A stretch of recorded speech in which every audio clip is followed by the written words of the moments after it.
Hello and welcome to the God is a Geek podcast, episode 470. It's always a good start when you realise the mic's too far away from your mouth. Wouldn't you agree with me, Christopher Hyde?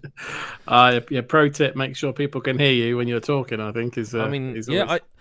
Listen, this is an audio medium, but should I question the Christmas jumper at this juncture or not? No, I don't think you should. It's December, which means the countdown to Christmas is on, and therefore Christmas jumpers are greenlit, as are Christmas trees, decorations, and mince pies and everything that comes with it. I recken mince pies. That's fine. You've got your Christmas jumper on. I've got my influencer's cap. It's all good. It's all gravy, as they say. It's just us this week. Over the next coming weeks, the podcast is going to be slightly sporadic because we have an extreme amount of recording to do for the Game of the Year podcast, which we know people enjoy. But we kind of it's one of those situations where you'll see the cast reveal soon. But there is basically it's all of us. So make of that what you will, and that does mean getting together. Everyone is trickier than usual. If you want to see that early, or hear it early as well, you can go to patreon.com/godisageek.com. No. Patreon.com/godisageek, and you will be able to. You'll find all the information there. But basically, if you want to hear the Game of the Year stuff a week before anybody else, that is the only way you're going to do it. And why wouldn't you?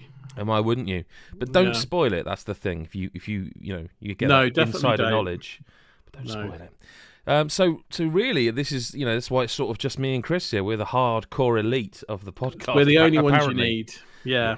I have nothing I can talk about in terms of video games because it's weird because there's still embargoes in place, but there's also I'm mopping up. Like I've been playing Tales of Arise, a bit of Scarlet Nexus, but I'm doing it's very much the Game of the Year mop up sort of time. Yeah.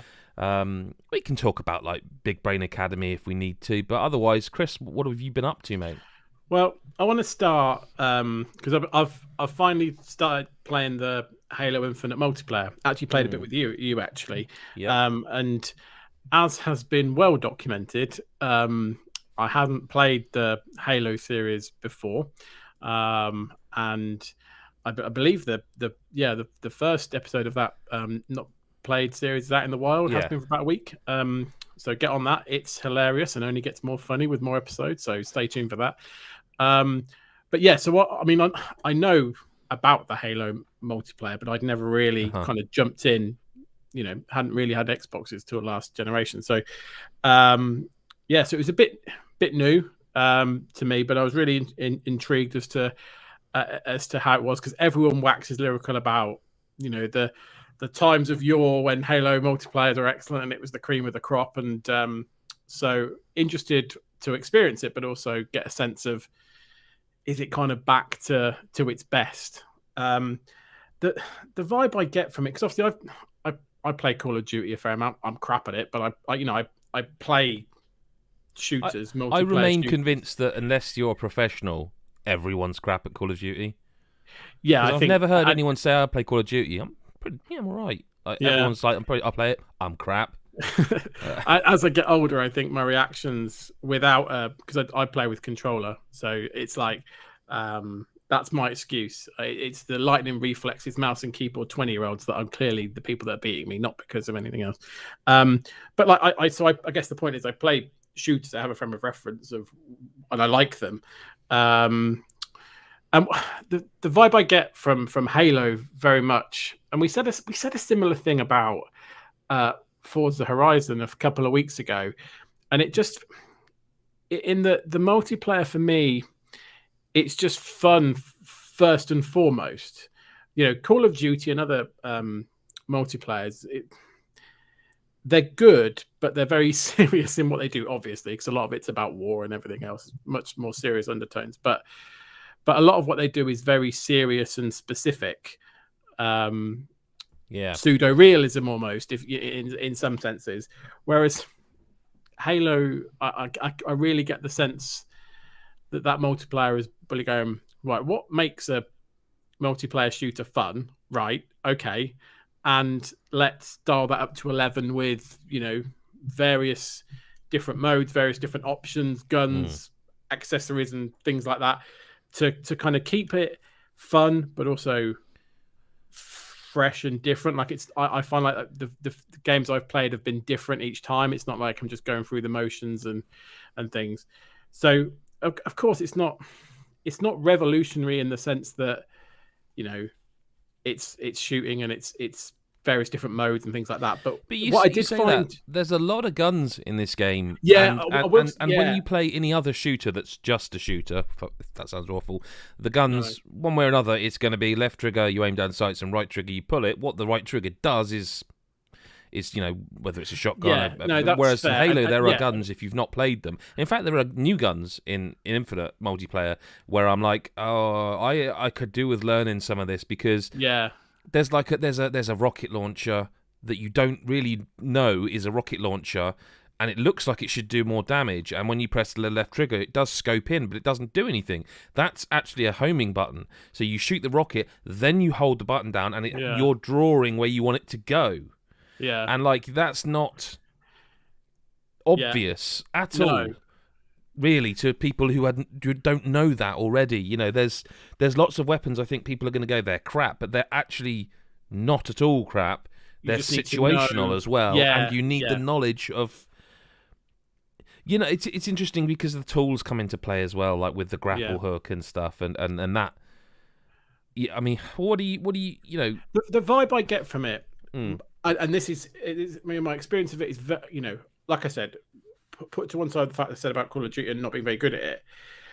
You know, what I will say is whenever I play a new Call of Duty, I go in, and immediately get annihilated because some people know the maps better than me. I'm still learning those maps for the first time, and you know, you go, okay, this is just part of pass until I get my eye in, until I learn the maps and things. I'm going to get, you know, killed more than a kill and all that sort of stuff. I do feel Halo Infinite, maybe this is true of all Halos, don't know, it feels more accessible to jump in and not feel crap. You know, you feel like you've got a chance almost from the first game you play, and that's really interesting to me. I think it's like, low barrier of entry, high skill ceiling, essentially. I think what you're saying in good terms Halo of players learning, are good. Yeah. But learning the nuance of stuff definitely would elevate you, absolutely, and learning the maps and how to... But I also think when you encounter a good Halo player, you know it very quickly, and it's not a case of, it's just a case of, I'm going to get schooled. That's how I feel as someone who's played a lot of Halo over the years. Like, as soon as you play a match against someone who is clearly way up there, you spot them, and then they kill you, then they kill you again. You look at the scoreboard quickly, and they're there, and everyone else is done, and you're like, this is a learning experience now, because I can't be as good as you are right now. Yeah. Have you got any favourite, like, any moments that stood out, like, so far? Like, because I know you played some Halo, but for multiplayer, this is your first multiplayer. Yeah, I'm a big fan of the sword. Yeah, it's. I have to say, like, when you because obviously, again, people, this is obviously from the first Halo as well. Like, but it's just so satisfying because you kind of almost rush in at the same time as you're kind of attacking, don't you? It's not you don't have to be right next to the person. You can kind of there's a bit of distance you can cover while you're kind of lunging. And it's just so satisfying. You're going up against a gun, essentially, and you've got a sword. And see, there used to be a mechanic with that I mean, I really haven't had much chance with it, if I'm honest with you, so I might be missing that. But I'm sure, someone correct me in the comments, there used to be a mechanic with the energy sword where you could jump up in the air and sort of pull it back, and then kind of home in on them.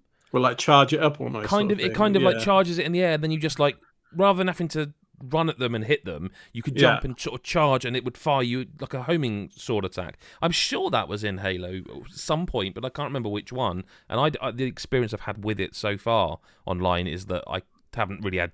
well, I'm killed too quickly with a sword. I like the hammer, because I think people see the hammer and they go running away from you, whereas the sword, they don't notice quite as quickly.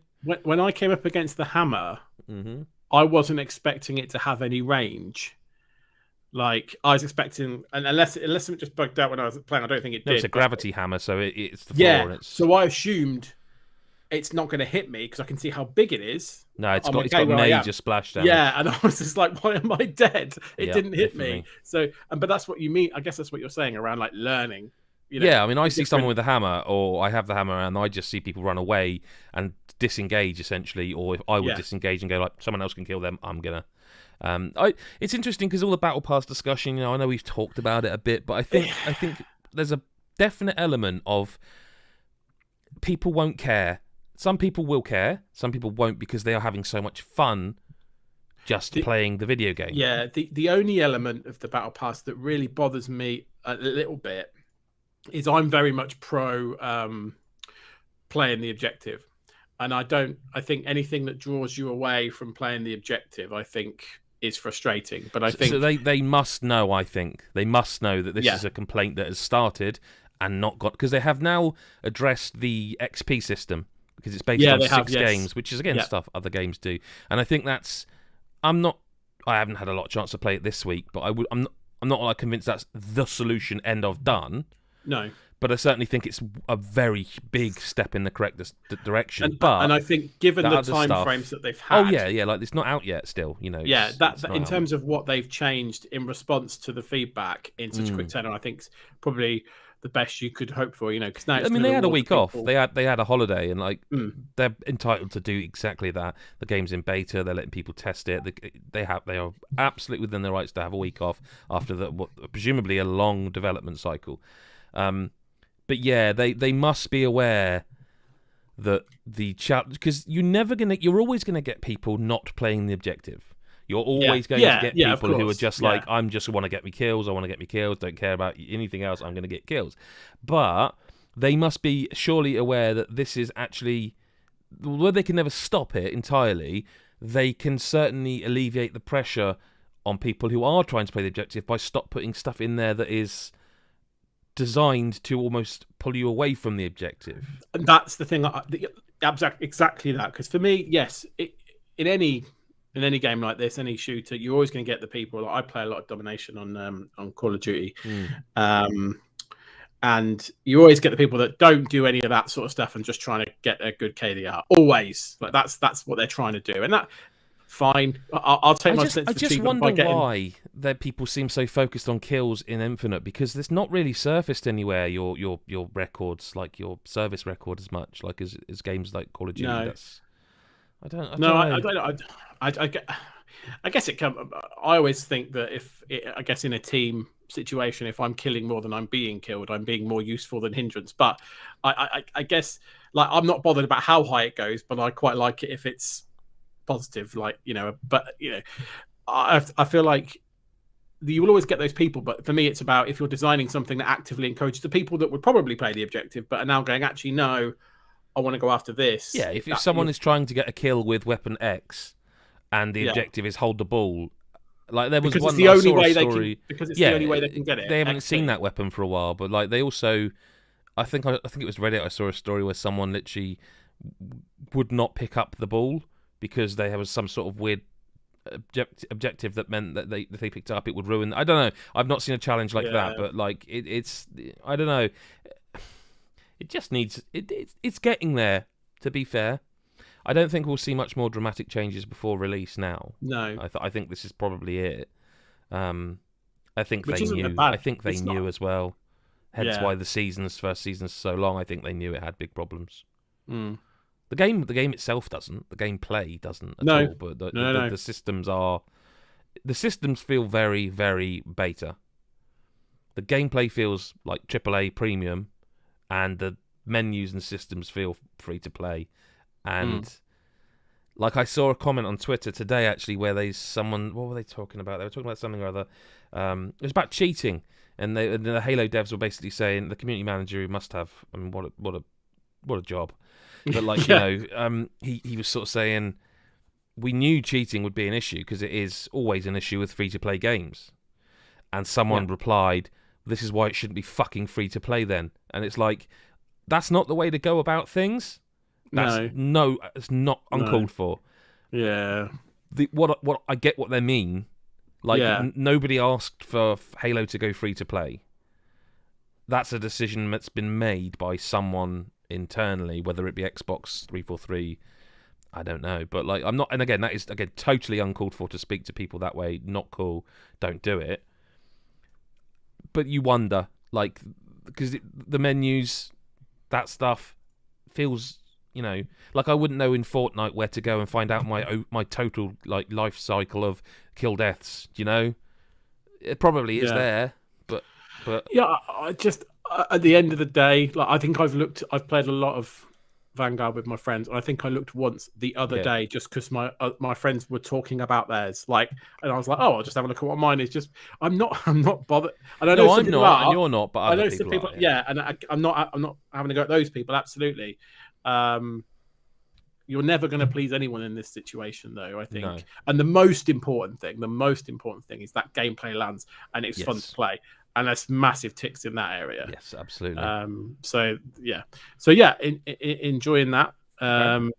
So been playing that. Completely different end of the spectrum, I would say. Yeah. And a bit like you, get into some games for the Game of the Year deliberations that I hadn't played yet. So I've been playing Unpacking, which is on. I've also played this on Game Pass.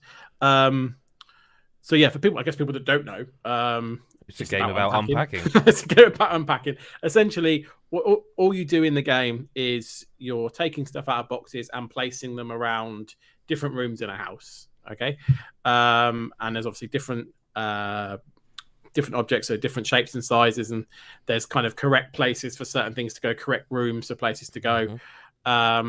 So you can try and leave stuff everywhere, but once you've unpacked things, if items are just kind of left on the floor or in their kind of wrong areas, there's some wiggle room. You don't have to put them in exactly the right area, but if you try and put a toaster in the bathroom, it ends up flashing red, and you have to kind of correct it before you can kind of move on. And I guess, like, if you describe that game just like that, you'd probably go, right, okay. And that is the gameplay loop. But what it does as a game is, despite only ever really using that mechanic throughout the entire of all of the levels that it has, it tells a story of a woman throughout the year. So at the beginning of each level, you get like the year. It comes up, this is the year that we're, of this unpacking. And so it's going throughout her life. So you're getting different situations where you're unpacking things in like a children's bedroom, and then it looks like a college or uni bedroom. And then they move into a house and various things. I won't go into any more detail than that, but you can tell by the different like houses and accommodation that they're in, whether they're on their own or whether they're living with other people, and also what items are brought with them throughout the time. It's telling quite an interesting story without ever saying anything. It's literally just saying, oh, you're still unpacking that thing, the thing you've had with you since, for 10 years you've had that item, and you have because you've unpacked it every year since. So in that sense, it's really quite clever, because it's storytelling with no words, and kind of you're filling in the gaps purely by kind of recognizing. What's the longest you played it for? Like how in a sitting? I did find that I probably played 2 airy like houses, and then that was like that. That's and enough then now. I'm done for now, and then I go back to it. Yeah, and then you start again, and you're like, yeah, this is all right. Yeah. And then a few more areas, and you're like, and I'm done again. Because I think the one thing I will say about that game is, whilst I'm really impressed with the amount of, I guess, story it manages to tell with simply that one mechanic, that's really, really clever.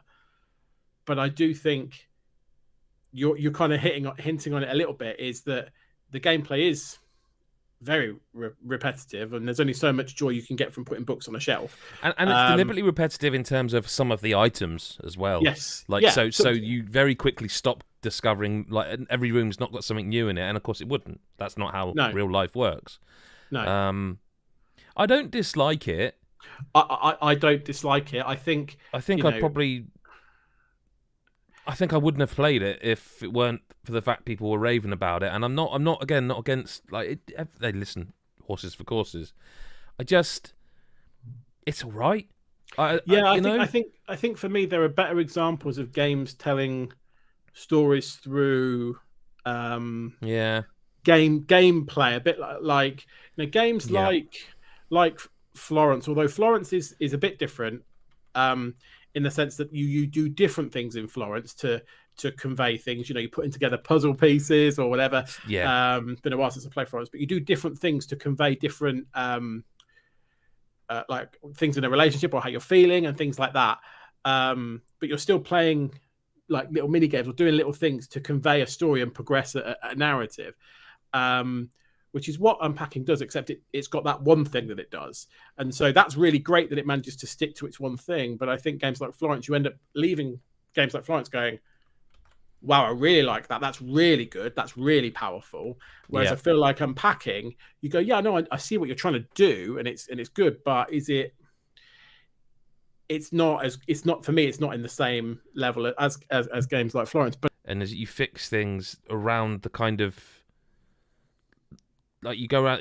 I can't remember the name of this game, but it was on iOS as well. And you film. You're like You have to take stuff apart, fix it. I think there's even a Game Boy in that. So it's right. I don't know. Like it's all it's all right. You know what I mean? That's terrible thing to say. No, it's different. It's unique, and things like that should be applauded for having a go at trying to be different, and it definitely succeeds in being different. It was good fun. And it's on Game Pass, so if you've got that, then I played on PC. I don't think I'd want to play it with a controller. It is. I mean, it's almost like the Destiny menu type thing when you're playing it with a controller a little bit in terms of the kind of dragon. Yeah, you're not selling it. No, I mean, it's you know what I mean there when I'm saying like you're moving stuff around because you've not got a cursor, but it's okay on on controller. I didn't think it was bad. No. So that's Unpacking. Okay. Yeah. Another game on Game Pass, bit different. Heard a lot of noise, particularly from our patrons who I think really like this game, the Forgotten City. It's also on Game Pass. Again, a bit different. I went into this very blind. I had heard of the name of the game. I thought it was third person. Yeah, no, it's not. It's not. No, it's first person, and I didn't really know what I was going in for. I was like, I'm just going to go in blind and see what it is. And like I said, there's a lot of people giving it a lot of praise. Essentially, what it is it's a time loop game. Another one where you are kind of thrust into this town, and there's basically a mechanic at play where no one can do anything bad. They can't commit a sin. Yeah, the original if sin. If anyone commits a sin, then basically, I won't spoil exactly what happens, but the day ends up resetting and you have to start again. And the idea is you have to kind of end up talking to people in the town, figuring stuff out, learning various things, so that you can set up various events so that sins don't get committed, and also you end up breaking the loop. And that's ultimately breaking the loop. Breaking loop. Yeah, I know. That's what I mean. It's the year for that type of game. Yeah. Absolutely. Obviously completely different sort of setting and method to something like Death Guns. Yeah, it's very much is, the action takes place. You're talking to people. It's almost detective work. It's you're talking to people, figuring stuff out. If Deathloop were a Telltale game. Yeah, a little bit like that. There's a very small amount of combat. I didn't see the combat. No, it's very. Oh well, I saw there's a bow and arrow guy that killed me, and I was like, well, in fact, is that a deliberate fail state? A guy turns up and there's a conversation with this guy who's come to kill everyone, and you try to tell him not to kill everyone and explain why, and then he does it anyway, and then the cycle. I had to learn something. Okay, because that felt like a fail state I couldn't avoid, if I'm honest with you. And then when I went back, I got it right. Yeah, so the first time I met the geezer with the bow that you're talking about, I don't want to obviously spoil too much. He shot this bow and that killed someone, and that was a sin, so it all rewound. Yeah. But I'd learned something that meant I could counteract that the next time I came across him. So I don't know if I could have done it all in one go. Okay, so it just maybe I felt like I answered in the only way that was like correct, if that makes sense. In the conversation, I don't think you can do anything. I might be wrong because I've not literally gone, line by line in every option and replayed it that much. But my solution to it was nothing to do with the conversation choices. It was something I found out that's linked to the assassin story Right, then I got him to do, which I won't go into it. But I think one of the things that hurts this game is how it looks. Like it's a story seems to be like about interpersonal relationships and, well, religion, I suppose. But like, I feel like it didn't look great, and the people looked a bit old school Bethesda-y. Yeah, I mean, and I think it was really putting me off. Isn't it a mod from Bethesda? Oh well, I didn't know that. But I think it's something. The concept's good, and like it's not like I don't think it's poorly executed, but I don't know if it's because I've played 12 minutes and didn't like it, and Deathloop and did like it, and like at this point I just feel. No, you can't say sort of. It's not like there's been an excessive amount of these games, but it just didn't. It's more in 1 year than we've ever had. I feel like I'm trying to avoid the word I want to say, if that makes sense, because I hate saying it because it feels like I could give this game a 5, but what I would say is it bored me, and that's the worst crime for me. Because if a game's dreadful, there's ways of it. It doesn't bore you. It's funny, or because it's bad. Whereas I don't think anything about this is bad. I think that Deathloop, I think, will appeal to a broad section of people. I think the Forgotten City, you have to be really in on this type of game, which is essentially, like you say, it's not action. It's talking. It's a bit. It's also talking in English as well, which kind of. I know they try and address that, and they do, but like it just felt like I don't know. There is what I will say is like some of it's clever. I like some of the. I don't doubt that. Yeah. The content that it deals with. It deals with like obviously it does morality. It deals with like civilization and progress. There are some big themes it does deal with, and it's got different endings. The best ending is quite charming. And feels like a culmination of everything you've been through up to that point. What do you think about the intro? I wasn't as put off. I found the intro was okay. I know we talked about it off air, and you thought the intro was slow paced. Well, I feel like they try to force a backstory upon you, while also saying your character doesn't remember anything and is a blank slate. And so by the time you get to the game part, as it were, the preamble's out the way, I felt like I was already like. I'm not invested at all in this because that intro's. I'm assuming it pays off. Like it's got. There's a reason for some of it. Yeah. I just felt like a really. It's quite a cold open as well to start that way, and like the first character you interact with, the woman is like really standoffish as well. But she's asking you to do something, and I think I'm right in remembering she won't even tell you her name at first. You have to ask her name. Yeah, and I'm pretty sure when I did that, she's like, I don't really want to tell you, and then you have to sort of force the issue a bit, and it's like, but you're asking me to go somewhere that I'm probably... at this point, you don't know what this game is, really.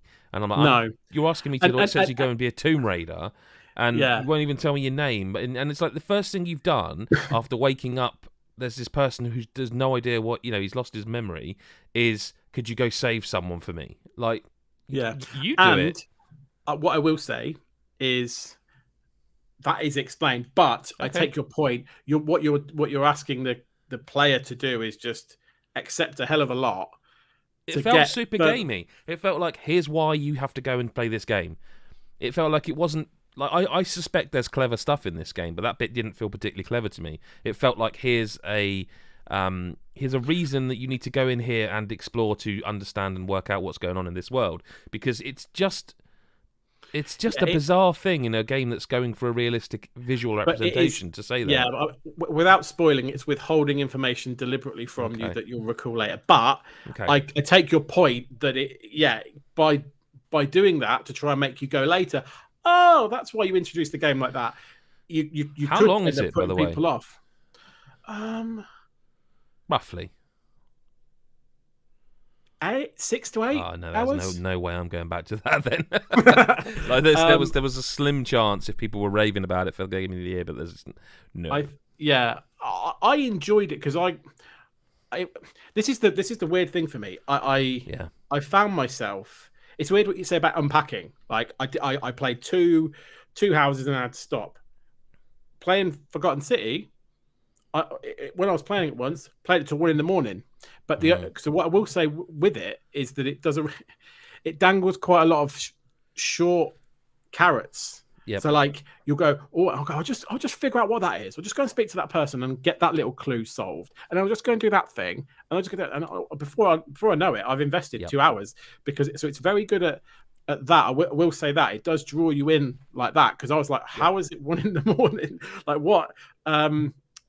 But it's not the same as other games where I've slept till 1 a.m. going, oh my god, it's not quite that. Next bit. Yeah, it's a weird one, but I enjoyed it. Like I say, I've played it for the game of the year. We'll talk about it then in detail. But it wasn't like 10 out of 10 for me, but it was good, and I can see why people would like it. But I do think it's quite a niche experience. But if you like that sort of thing, I think you'll enjoy it. But I think you're maybe not the target audience for it. Maybe. I mean, I've been trying to work through Tales of Arise more than anything, because every time I play that game, I'm like, God, this is so good, and then I go back to it and like, why did I stop playing this? Like, the only thing I'm finding with it is I feel like so much has happened since I started it in terms of time in the real world and in the game, that I'm like, so we're not going to go into a great deal of spoilers. Obviously, that's what the Game of the Year stuff's for. But there's Master Cores, right? Mm-hmm. And early on in the game, it reveals essentially that you can use a flaming sword. Mm-hmm. And I thought that was related to a Master Core or something like that. So I thought that and in fact, I'm sure that I'm just not far enough in, because I'm sure there are arts which are like not fire related. They're blue and not red, but yet I'm defeating lords getting Master Cores that are very clearly like earth, ice. And it's like, what? Did I miss something? I feel like I've accidentally buttoned through a cutscene and missed, or is that to come without spoiling too much? No, but the way it works in the game is generally there's an element, for want of a better phrase, linked to each character. So generally speaking, some have two, right? But generally speaking, you've got like fire is the blazing sword, like Alphen, like he will have all the fire ones. So even if you're him, like shit, yeah. So So if you're him, you're only going to unlock those. Whereas I think I might misremember. But why do some of his arts have like a blue? Like, so when you select the arts, it's got like a red one for fire. So like you hold it down, you do the damage to yourself to unleash the fire. Mm. Some of his arts have got like a blue writing. Or do I not want to know the answer to that just yet? I'm trying to think what you mean, so I can't. I'm trying to think. That's fair enough. I mean, I've been playing Tales of Arise as well. I've been playing some of the post-game stuff, I have to say, in the last week or so, and been thoroughly enjoying that. Like, Tales games generally do have, like, some, like, you finish the game and then there's some stuff to do. There's New Game Plus, and there's, like, extra dungeons and stuff. And yeah, again, I really can't spoil that sort of stuff, because that's proper spoilers, but it's... Yeah. I won't name the character, but I defeated one of the lords who had the Earth Master Core. Okay. Yeah. And I noticed this the second time. You defeat them, and it's green because it's Earth, and it's glowing green, and then it just sort of fizzles out, and he's on the floor, and that's it. And people are like, well, it's done now. And like nobody sort of goes, well, I'll pick that up, and I keep. I have to say, no, I think I know which bit you're talking about, because I remember seeing a cutscene. I think it was now. That. I think it just rolls off, and they're like, the Earth one. I was like, is anyone going to pick that up? Can I not use that? Is that not now I defeated him? Can I have this power? No, the assumption is that it is picked up. You'll see it later. Is it? But that's what I was wondering. Yeah, like, is it, or is that it now? It's done because I've beaten him. No, and also, you don't kill them always. That particular character, you don't kill. No, you just win a fight, and they're actually fine and healthy and absolutely fine. But the core's now faded and like there's stuff that I'm wondering, will it show me this later? Or did I miss something? Because I feel like, but now what I absolutely forgotten is that you can switch characters and play as anyone else. So I totally forgot you could just play the whole game as, I don't know, Shion or anyone else. I'm just naming early characters, Yeah, Law sure. or someone, or so yeah. Now you've said that, it's like, of course, because they're not fire types. Yeah. And I totally blanked on that. The whole time I've been playing it, I've been like, why? I don't seem to be able to have like any ice. I'm just the fire dude. But because I've just played as Alpha, because I don't really want to change. Because the thing I'll say is, while that is an amazing inclusion where you can essentially play that game. Well, I haven't seen everyone you can unlock, but I'm guessing there's at least 8 characters, judging by a certain thing that you can have in your party. More or less? No, there's 6. Oh, is there really? Yeah, so I thought there was 8. Okay, and I know why you think that, because it's almost like 2 lots of 4. Because I think I said that at the time the demo came out, and it isn't. I have got 6. Every character. Yeah, you have. But I have not tried a single one of them, because while I love the combat, it is so... It's not complicated. Well, it is kind of complicated, but also fairly simple. You can, to a degree, button mash, but I like to combo. Like, I've got a move. Yes. Couldn't tell you what it's called, but I've had it on it since the start of the game. It's on my triangle button where you swipe up and you lift them into the air. Had it there since the start. And on my square button, when I'm in the air, I've got one where I stab and go like that with it. And that's my little combo. And then I've got a tornado one that I can follow up with on the cross button, that I can follow them as it knocks them away a bit and keep that combo going. But I do like experimenting with that combat. I do like, when I get a new art, trying it out, and seeing how it goes. So, I mean, when I booted up the other day to start playing through it again, I forgot you could press R1 to attack. I thought it was just arts. I actually forgot that you had an attack button. Because it's an RPG. But remembering it all and it all coming back to you, it's like, that's amazing. But I really don't want to learn all of this, because when you got, I mean, what am I, 15 hours in, I think? When you look at the other characters' art lists, it's like pages of them. Yeah. And the only complaint I've got, and this is the most minor thing, and I wonder if you picked up on it, when you unlock an art, I wish when you went to your equipping your art section, it was like a different colour. And really obviously new. Because the amount of times I've had it come up in battle, unlocked an art, and so much is going on. By the time I've got to that menu, I'm like, I have no memory of what it was called. And the only way I can work it out is by going down and looking at how many times I've used them. Used it, yeah. And as you unlock more of them, that's a little bit cumbersome. I don't know why it's not just like, like got you got like a little dot next to something to tell you it's new. Yeah. I wish they'd patch that, because as someone a bit older and my memory's not what it once was, like I in 2 sessions this last week, I unlocked a new art, couldn't find it. And I don't know if it was actually for Alphen or someone else now. So I wish it told me what, this is the art you've unlocked. It's got a star next to it. It's bold. It's green. Whatever. That's how you know this one is one you haven't tried. Because I want to try them all. Because that combat's amazing. Yeah, and like I've seen various things online of people that have gone like, here's my combo setup with all the they're mapping the arts and the attacks and stuff. And you're just like, what? How is that a thing? Like, that's incredible that, like you say, you've worked out how different arts work together to try and keep the combo going. It's incredible. This is, to all intents and purposes, Tales of Arise by way of Devil May Cry. Because with the not leveling up, with the skill tree stuff. It's not called skill tree. It's called something else. Talent stuff, you mean? Yes. Titles. Titles. You mean titles? So the one where you've got like the little rosettes and they've got. Yes, you can unlock titles. SCP or SP, I can't remember.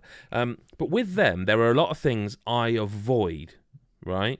So I avoid unlocking or spending points on one where it's got one of the people who, for me, is a NPC. Well, even they're not. I don't bother giving them a double jump, or I don't bother giving them the quick recover button, because I'm never going to use that. And that sort of thing. But there are stuff there, like with the perfect dodge or perfect block, that there's lots of skills related to doing that trigger other things that I'm, again, never going to use. So there is that ability to make this more like a action adventure game than an RPG, because you could easily just put some points into, unlocking those and do perfect guard, parry, riposte, all this sort of stuff, and it's some game. It's some game that I agree with you wholeheartedly. Yeah, I don't want to no. say stuff because I agree with you, and there's stuff you can unlock which is completely what you're saying, which is so good. Okay. So yeah. Okay. Yeah, really good. Cracking game that. It's just sure will be talked about in Game of the Year. But it's just a phenomenal game. Yeah. But we've got a couple of listener questions here, listener correspondence, so we can go to them, and then it's a little bit shorter podcast, but there's only two of us, and as I say, you're gonna hear a lot of our voices. Yeah, you're gonna get sick of them, I think. Don't worry. McPoo asks, "Are you excited for Lyle to be let loose on the Game of the Year proceedings, presuming they haven't already been recorded?" I can't possibly comment on that. No, well, obviously they're done on the day that they go live, so they're not recorded yet. We haven't revealed the cast yet, so No, I just can't answer that at all. Well, you kind of said everyone was there, so earlier. Lyle doesn't count, does he? In that? All I would say is, if he's there, I think he would be a lovely foil to the rest of the participants on the Game of the Year podcast, offering different insight and flamboyant shirts. I also think it's important to note that if indeed he is there, and if indeed they haven't already been recorded, or at least partially recorded, I think it's worth noting that I, as editor-in-chief, have the final edit and cut, so don't absolutely worry too much. It'll be fine. And there's still time for that, so people just need to think about what they say and do. Yeah, I mean, no, I'm not going to tease anything. Matt King says, favourite piece of media from this year. Not necessarily a game. Well, it can't be a game because that's what Game of the Year pod's for. But maybe a film or an album. Is there something that stood out for you above all else? Do you want to go first, or I've got a couple? I'm struggling with this. I think so. We got Disney Plus this year, so we've I've really enjoyed some of the Marvel series. I really enjoyed Loki this year. That was good. Loki was probably the best of the bunch for me of them. Although What If I quite liked. We need to finish What If. We watched the first I like What If 5, and I really enjoyed them. So we just need to find time for the last couple. But yeah, Loki's probably, of the other series, so the WandaVision, Falcon Winter Soldier, and Loki's probably the one I enjoyed the most. But they're all good for different reasons. But I really enjoyed Loki. Marvel film-wise, probably Shang-Chi. I watched that quite recently. I haven't seen Black Widow yet. Black Widow's good. No, I mean that's how far behind I am. That's the last new one. I mean, I'll catch up. Yeah, it was like Black Widow came because it was free, and then literally Shang-Chi came and it was free almost a few weeks after. So so that we were like, we watched them quite close to each other. I know you're not, but I am really looking forward to the Witcher series 2 is coming in a couple of weeks. I'm going to start that again and see if I was in a better mood for it or something. Zoe and I have started rewatching it because we're need to remind ourselves how it ended when it got there. It was good. I was like, is this 2 or 3 years ago? I was like, blimey, was it really? Something like that. It was something like that. Anyway. No, I think I'll start it again. Just from I only watched 2 episodes, I think so. And enjoying that. So looking forward to watching that. Whether that will be this side of the new year, not sure, because it's right near Christmas that comes out, like the 19th or something, I think, or something like that, in the teens of December anyway. So I'm looking forward to that. But they're the things that kind of jump out in terms of films and TV. I know I need to watch Ted Lasso before you show me another. Well, that's what I was going to suggest. Yeah. That to me has been something I discovered this year and watched all of with my wife in a very, very short period of time, to the point where we caught up and we're like, come on, is it Thursday? Yeah, I think it was Thursday. Can't remember. How long are the episodes? And there's 2 series. So about 40 minutes an episode, and I think there's 10 in the first series, and I think 11. It's totally doable, and I promise you, once you start, you will be hypothetically, my wife doesn't really watch football. She will like this show. Fine. Okay. I need to guarantee you, your wife will like this show. It is not about football. This is why I didn't watch it, because I love football. I don't want to watch a sort of comedy drama about football. It's not. It is really not. It just happens to be set in a football club. Right. It is. Okay. It is the best new TV show I have seen. It makes me feel better about the whole world. It's that good. I will add to that. So does Taskmaster. We had 2 series of that this year. I get really sad when you get to episode 9 or 10 of that show, because you're like, it's going to go away for a couple of months. And I get it, they can't be on every week all the time, but I love sitting down to watch that with my wife. It is so, And this particular series, the cast were just lovely and all brilliant. Like, it's nice to see, like, Morgana getting more love from people in the world who might not have known who she was. She's a phenomenal impressionist, hilarious comedian, and it's been really cool. People being like, I absolutely love this woman. It's like, she's brilliant, and honestly, it was a surprise that she was booked for it, if you know what I mean, because it's like, I guess she's not as big a name as some of them, like Victoria Coren Mitchell was on it, and she again, just charming. Desiree Birch, wonderful. Alan Davies. I've seen so many clips of this series. Oh, it's been wonderful. I haven't watched the episodes, but I've seen various clips of I saw a clip literally earlier today with Desiree trying to pop that balloon, and I was in stitches. Like, it's just like, and it just seems like a good group. They're just nice. They're really nice. They're really nice. Music-wise, it's the year for me I got into John Mayer, and his new album I think is pretty close to flawless. I really did like that. Spotify tells me I listen to that a lot, so there you go. But yeah, that's about it really. We can't talk about games but films-wise, I don't know if I've seen a film this year. So I've seen all the Marvel stuff, and that counts as it's almost a film. I watched all of Castlevania, but that's not new. Loved that. How did you find the last series, actually? Yeah, loved it. Yeah, it's good, isn't it? Just that's a flawless series. Four series, every one of them brilliant. Be interesting to see what they do next with it, because they said they're going to carry on, but not that story. It's going to be like something else. I knew they were stopping it, but they're actually doing something. No, it's going to be like either a prequel or a story that's separate. But it's going to be something else. Cool. And I think the same studio might be making the Devil May Cry anime. So, yeah. But that's about it. That's about it for a podcast. We nearly did an hour here, Chris. We did all right.